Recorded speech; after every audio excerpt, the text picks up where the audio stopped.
Olá, caros alunos do curso de Educação da FUNITA. Meu nome é Regis, sou professor de Educação Física. E a convite do professor Eli, eu vou estar aqui apresentando para vocês alguns exemplos sobre os estilos de ensino de música mostram, mas um pouco mais prático. Vamos lá. O primeiro estilo de ensino será o comando. A atividade proposta, ela deve ter o professor como centro do processo de ensino-aprendizagem, ele que dita o ritmo, ele que decide qual o objetivo e qual o momento de começar, de terminar e, principalmente, ele que avalia, e determina a organização da atividade dentro desse estilo. A atividade será do voleibol. A gente vai pedir para que todos os alunos vão para o final da quadra de vôlei e de lá cada um deles executem o saque por cima, com o braço esquerdo. Vamos lá, todos vão para lá, vão executar o saque por cima com o braço esquerdo. Este professor, ele não leva em consideração a individualidade de cada um, a força de cada um, a maturidade de cada um, muito menos se ele tem deficiência ou não. A gente viu lá na teoria que esse estilo ele vem com influências militares. Além do professor não perceber, não levar em consideração essas individualidades, ele manda o aluno lá para o final, pede para fazer o saque e fica com essa cobrança em cima dele. Vamos lá, mais força, não para não, tenta de novo, vamos, sem levar em consideração a individualidade de cada um. Se a gente pegar aqui, para ficar mais fácil de entender, o Taz, possivelmente, ele vai ter muito mais facilidade, muito mais força física do que o Frajola para jogar a bola por cima, realizando o saque por cima. Então, no estilo comando, o professor não leva em consideração o aluno, somente a atividade, diferente dos outros estilos que a gente vai ver aqui para frente, tá ok? Então, esse é o exemplo do estilo de ensino de comando. O professor dá a ordem, comanda o ritmo, sem levar em consideração a individualidade de cada aluno.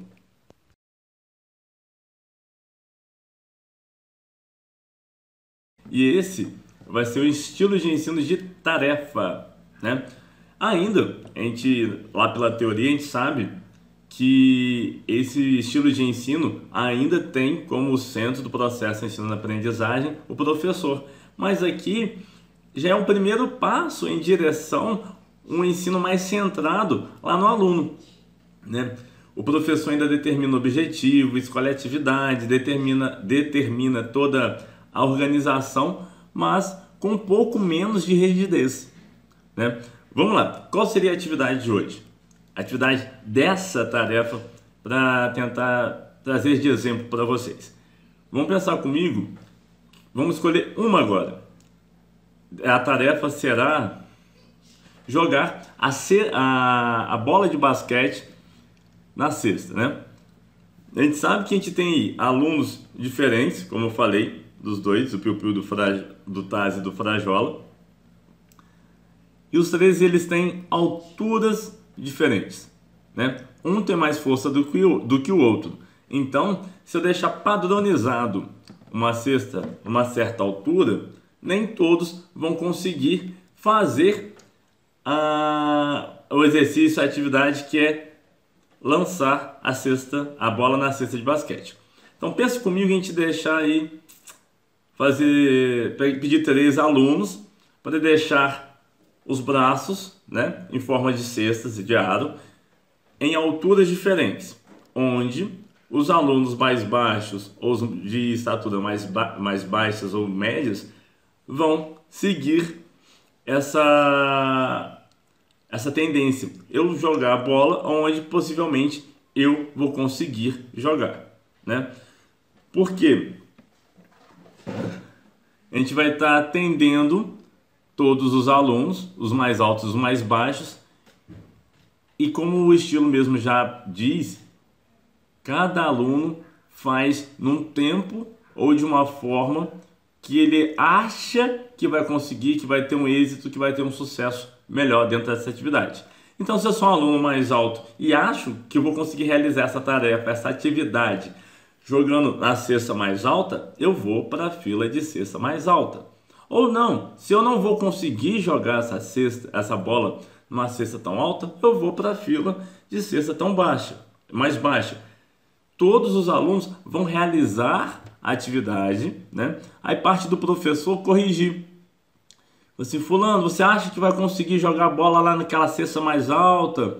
Ou Joãozinho, ou Taz, você acha que vai conseguir? Conseguiu, parabéns, isso aí. E o professor vai avaliar qual está sendo a procura dos alunos. Se os alunos realmente estão indo para a atividade que ele acredita que ele vai ter o maior sucesso ou não. Então, nesse processo ainda, a gente pode determinar diferentes atividades, né? Diferentes atividades mesmo para essa turma e trabalhar esse estilo ainda. Vamos continuar no basquete. No basquete, vamos propor o drible, né, de um lado, a finta do outro lado da quadra e lançar a bola numa cesta do tamanho padrão internacional ou nacional. Eu não tenho condição de lançar a bola na cesta no tamanho nacional, mas eu acho que eu consigo fazer a tarefa agora, a primeira tarefa, de fazer o drible ou de fazer a finta do outro lado. O aluno sabe que ele tem aquelas 3 tarefas e cada aluno ele pode determinar qual tarefa ele vai realizar primeiro. Eu vou lá, no caso, o Pernalonga, em vez de ele começar a lançar a bola primeiro lá na cesta, ele vai começar lá no drible. O Patolino, em vez de ir para a cesta, ele acha que não vai conseguir jogar a bola na cesta, ele começa pela outra tarefa, que é a finta. E assim sucessivamente. Cada aluno, ele recebe as tarefas e ele escolhe qual é o tempo de execução, qual executar primeiro, né? Levando assim o aluno mais próximo da centralização do processo ensino-aprendizagem.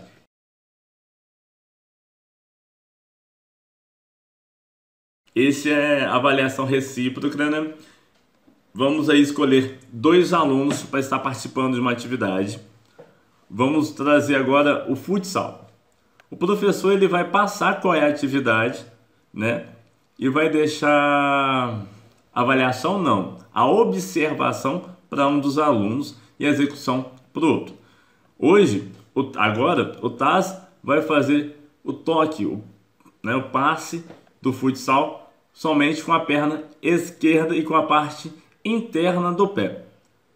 Isso a gente já pode trabalhar lá com os alunos de 11 anos, um pouco mais velhos, né? Que eles vão ter esse entendimento um pouquinho melhor.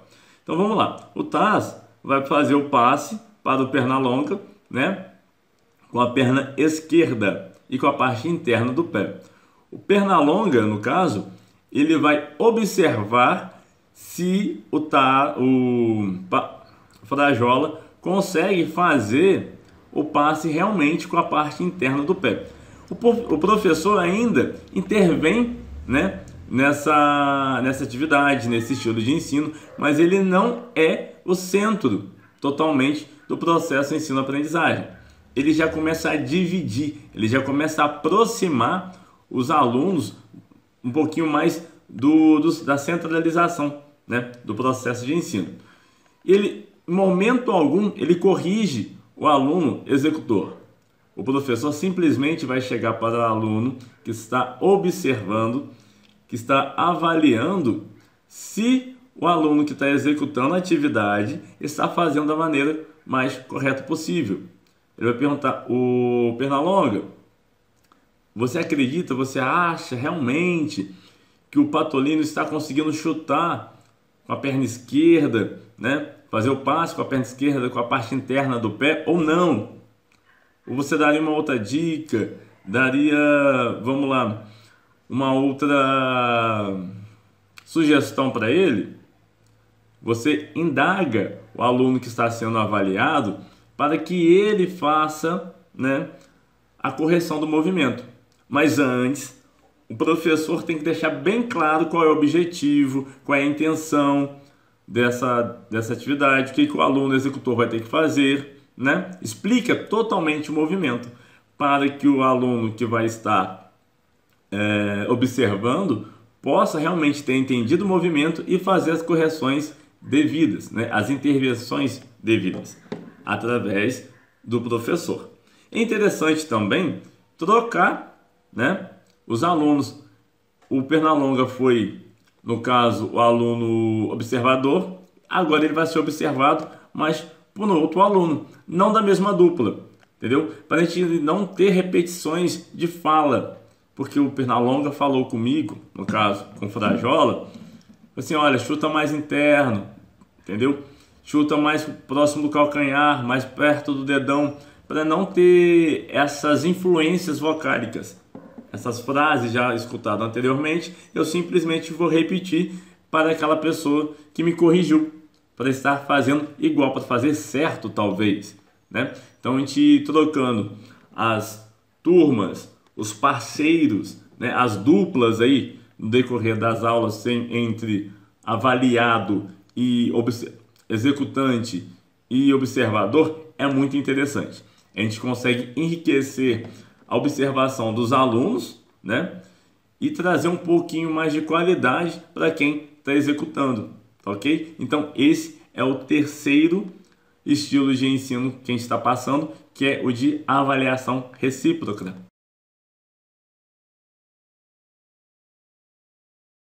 Para mim, eu acho que um dos mais complexos, porque ele é a programação individualizada, ele é um marco da passagem da concepção do professor, onde ele começa a colocar em prática, a perceber também que o movimento, que a correção do movimento, que a atividade, ela não passa a ser tão importante quanto o desenvolvimento, a aprendizagem do aluno, de como o aluno está aprendendo. Dentro da programação individualizada, você consegue tirar algumas partes organizacionais do professor, né? Deixa ele mais liberado, mais livre, para conseguir se preocupar um pouco mais com a aprendizagem, de como esse aluno está aprendendo.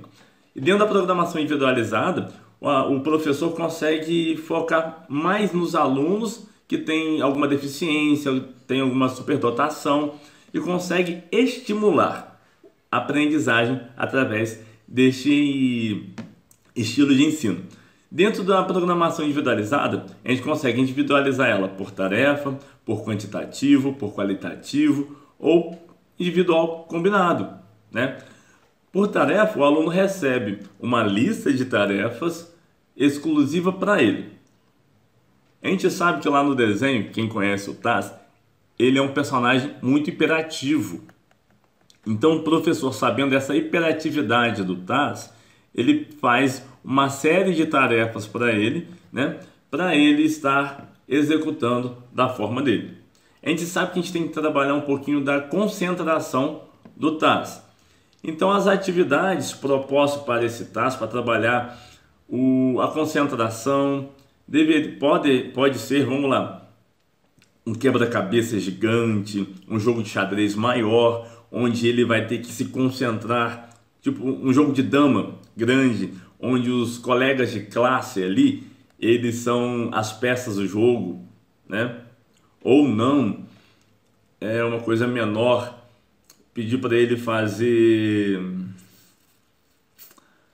aquela de coordenação motora fina, passando uma linha entre as agulhas, né? Para ele tentar ali se focar um pouquinho, para tentar sossegar, para trabalhar essa concentração dele dentro das aulas de educação física.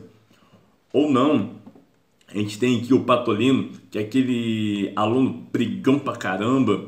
Qual seria uma atividade que a gente poderia propor para o Patolino, para ele melhorar a sociabilização, o contato? É um cara que não gosta de ter tanto contato com os alunos, que muitas das vezes não tem tanta confiança nos outros colegas de classe, né?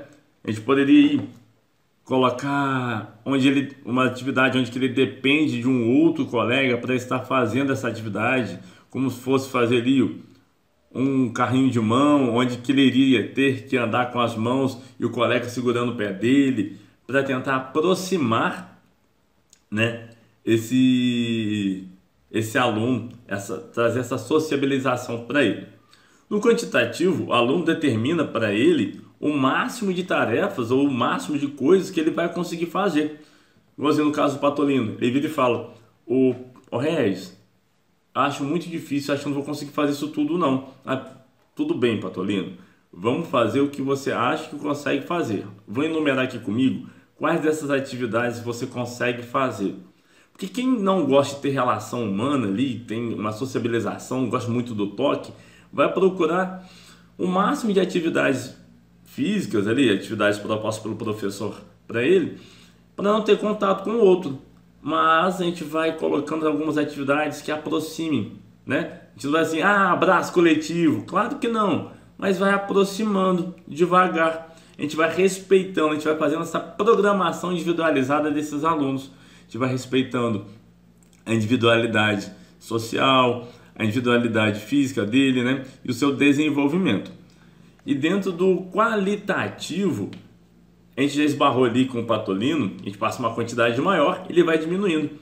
E a gente pergunta com o Patolino, quais dessas atividades você acha que você vai conseguir e vai executar bem? Assim, professor, eu acho que eu não vou conseguir abraçar muita gente. Eu acho que a brincadeira da andoleta, eu acho que eu vou conseguir fazer bem. Essa vai ter sucesso. Não, professor, do carrinho de mão, não vou gostar de alguém segurando a minha perna, acho que vai ficar meio enjoado para mim.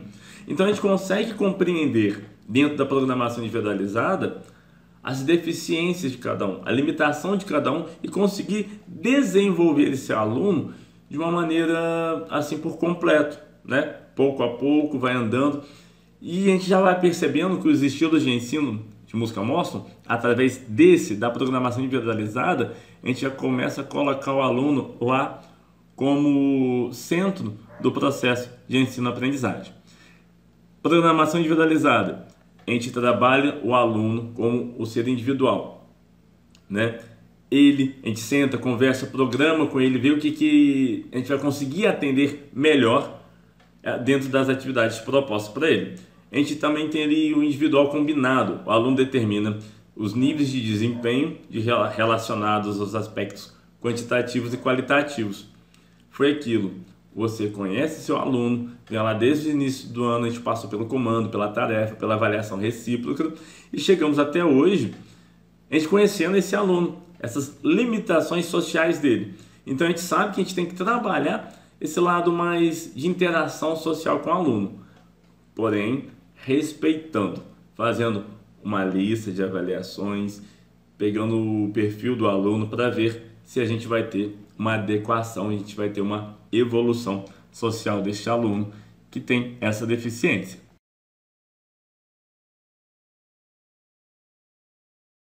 Esse é um marco mesmo, né, do professor saindo praticamente total da centralização do processo de ensino-aprendizagem. Esse estilo de ensino é o descoberta orientada. Muitos da gente já brincou, né, de caça ao tesouro, ou a gente brinca com os filhos da gente, né, na Páscoa ali, de procurar o ovinho da Páscoa, né, onde que o coelhinho deixou o ovinho da Páscoa. Só aí a gente já vê que a gente vai instigando, ou aquela brincadeira, tá quente, tá frio, a gente vai estimulando o aluno, a criança a perceber ou achar alguma coisa ou resolver um problema, né? Dentro desse estilo eu faço uma indicação de um filme muito bom mesmo, que é o filme O Poder Além da Vida. Eu não vou falar aqui, porque senão perde o encanto de indicar esse filme, O Poder Além da Vida. Porque dentro desse estilo de ensino, o que importa não é o final, não é concluir a atividade. Isso para o professor, né? Para o aluno, lógico, ele quer achar o tesouro, ele quer resolver o problema, mas não. O professor quer saber como o aluno vai estar reagindo, o que vai surgir pela frente, porque ele não sabe o que está vindo, né? O professor mostra as atividades, porém ele vai passando as regras de acordo que vai fluindo a atividade. E interessante que nesse estilo de ensino, o domínio do cognitivo ele é gigantesco, porque a gente vai dando passo a passo para o aluno assim depender um do outro, tentar resolver juntos, né? Uma atividade que eu nunca vou esquecer dela, que eu vou até falar para vocês aqui, que eu fiz na graduação, que é o handball de sabonete. Em vez de colocar lá o gol em si, a gente coloca o balde cheio de água, em vez de dar a bola, é um sabonete, né? A gente deixa o primeiro momento meio que liberado, falando que só não pode correr com o sabonete. Então o aluno vai pegar o sabonete ali e vai dizer, não posso correr, posso andar. Só que se um aluno marcar, é falta, né? Para fazer o gol, para marcar o ponto em si, o aluno tem que colocar o sabonete lá dentro do balde da equipe adversária. Só que a gente deixa liberado, assim, ó, gente, cada equipe agora vai ter ali o prazo de 30 segundos para tentar marcar o ponto. Se não fez o ataque, não concluiu o ataque em 30 segundos, a gente vai dar posse do sabonete para outra equipe. Pense comigo, se eu estava andando com o sabonete, para chegar em 30 segundos sem sofrer a falta ou chegar lá do outro lado, vai ficar um pouco mais complicado. Então o que o aluno vai perceber? Se eu passar o sabonete jogando de um colega para o outro, de um amigo para o outro, o avanço da equipe vai ser muito mais rápido, muito mais eficaz. Olha como ele pensou, gente, vamos lançar o sabonete até chegar lá. Então ficam lá no ataque, ficam lá na defesa. Eles começam a criar estratégias, né, para tentar melhorar o desempenho da equipe. Então, olha como o cognitivo foi acionado aí dentro. Além daqueles outros exemplos que eu falei lá no início, da caça ao tesouro, de procurar os ovinhos da Páscoa, a gente vem com essa atividade, com essas atividades onde as informações elas vão sendo passadas no decorrer da atividade. O objetivo é marcar o ponto.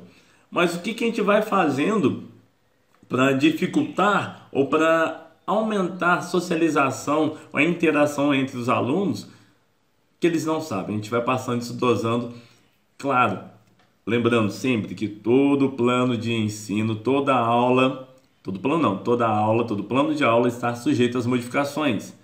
Vamos supor que a gente programou alguma coisa, não deu tão certo, a gente pode fazer essas adaptações, que o professor ele não está no centro, mas ele ainda conduz, né? Por isso se chama descoberta orientada. Ele orienta a participação, mas não dita o ritmo, tá ok? Então esse é o nosso quinto estilo de ensino, o descoberta orientada.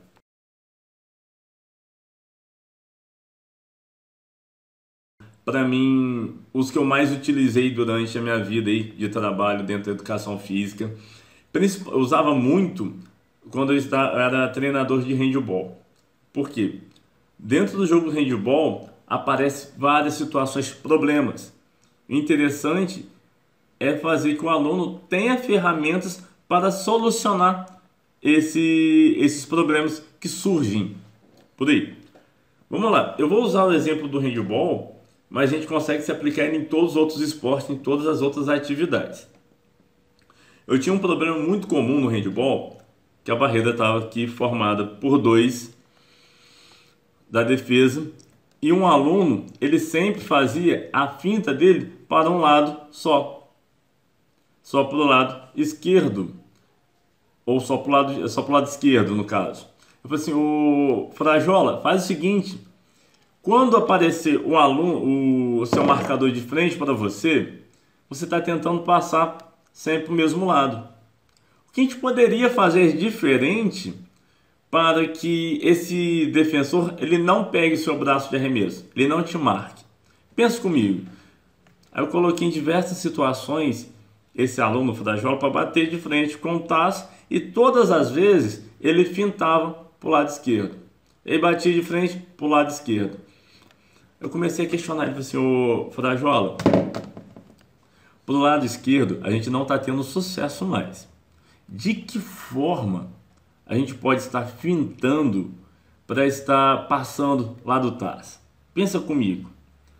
Ah, eu posso tentar fazer um pro lado direito. Perfeito. Ah, eu posso fazer um giro também, né, professor? Dá uma gingadinha ali perto dele e faço o giro. Assim, olha, tá vendo? A gente tem ferramentas para estar fazendo isso. Então, da próxima vez, se for bater de frente com o Taz, para passar, para fintar, para ir em direção ao gol, tenta usar essa outra ferramenta, a não ser, sem ser a finta de braço para o lado esquerdo. Aí, o que aconteceu com isso tudo? Ele começou a perceber que toda vez que ele batia ali de frente para a defesa, o defensor já estava esperando ele para pegar o braço dele do lado esquerdo. Aí quando ele foi, ameaçou para o lado esquerdo e virou e foi para o lado direito, o Taz, o marcador dele ali, perdeu.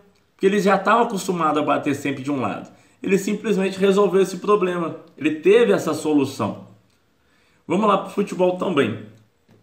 O goleiro, ele sempre sabe, tá lá no pênalti. Assistiu o fulano, é batedor de pênalti profissional, o cara acerta todos os pênaltis. E o goleiro falou assim, poxa, o cara aí cobrou 30 pênaltis e dos 30 pênaltis, ele chutou 20 no lado de baixo ali, do lado esquerdo. Então, a probabilidade dele chutar do lado esquerdo é muito maior. Então o goleiro tá lá esperando, ele viu que o cara começou a correr de uma forma diferente para chutar pro lado esquerdo. Ele foi, catou a bola do lado esquerdo. Qual é o problema do cobrador de pênalti? Se a estatística mostra para o goleiro que ele chuta muito do lado esquerdo no canto inferior, ele tem que arrumar outros meios, outras formas de chutar para cobrar esse pênalti. Tá aí o professor chega para ele, ou o treinador, fala assim, ô Pernalonga, a maioria dos seus chutes estão sendo do lado esquerdo no canto inferior. Você pode ver que até o goleiro já sabia o lado que você ia chutar. De que forma a gente pode estar fazendo isso? Sim, professor, então eu acho que eu vou ter que chutar mais para alto, treinar mais chute alto, mais meio do gol, mais firme, mais para o outro lado, né? A gente questiona o aluno, a gente ajuda ele a resolver esse problema. A gente é mais um professor facilitador do entendimento dessa atividade para solucionar esse problema propriamente dito.